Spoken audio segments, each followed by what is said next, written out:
मुंशी प्रेमचंद जी की कहानी पूस की रात एक गरीब किसान हल्कू के जीवन की परिस्थितियों और संघर्षों की मार्मिक कहानी है।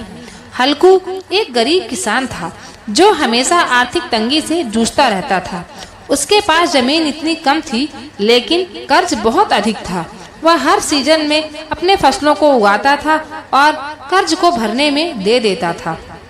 यह कहानी ठंड के मौसम की है, जब पूस की कड़कती सर्दी में हल्कू को अपने फसल की रखवाली के लिए जाना पड़ता है। उसे जानवरों से अपनी फसलों को बचाने के लिए रात में खेत में ही सोना पड़ता है।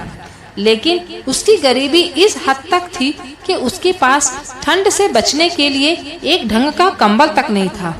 उसकी पत्नी मुन्नी हमेशा कहती थी कि इतनी ठंड है, कुछ पैसे उधार ले करके एक कंबल खरीद लो। लेकिन हल्कू कहता कि यह मेरे लिए असंभव है।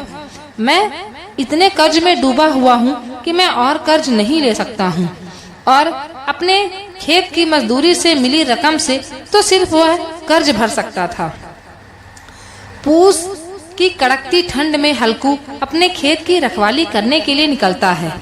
रात की ठंड के कारण वह ठिठुर रहा था और खुद को गर्म करने के लिए एक छोटा सा अलाव जलाया था। उसकी हालत इतनी खराब हो रही थी कि वह जमीन पर ठंडे मिट्टी में बैठने के लिए मजबूर था। वह अपने कुत्ते जबरा के साथ अलाव के सहारे ठंड से बचने की कोशिश कर रहा था। कुछ देर बाद जब अलाव बुझ गई तो ठंड और ज्यादा बढ़ गई और वह ठंड की मार से थक कर सो गया। इसी दौरान जानवर उसकी फसलों पर हमला कर देते हैं और पूरी फसल खा लेते हैं।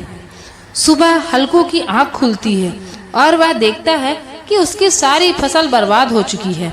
उसे बहुत दुख होता है, लेकिन साथ ही एक अजीब सी राहत महसूस होती है, क्योंकि अब उसे रात में ठंड से लड़ने की जरूरत नहीं पड़ेगी। उसके लिए यह खेती की मुश्किलों से छुटकारा पाने का एक अवसर था।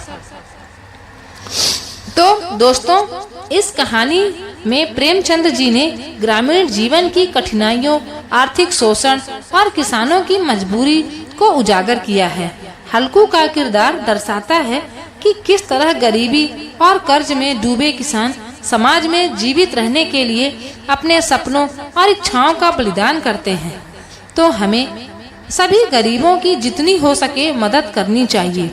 तो सबकी मदद करते रहिए और मेरे साथ प्रेम से कहिए, राधे राधे।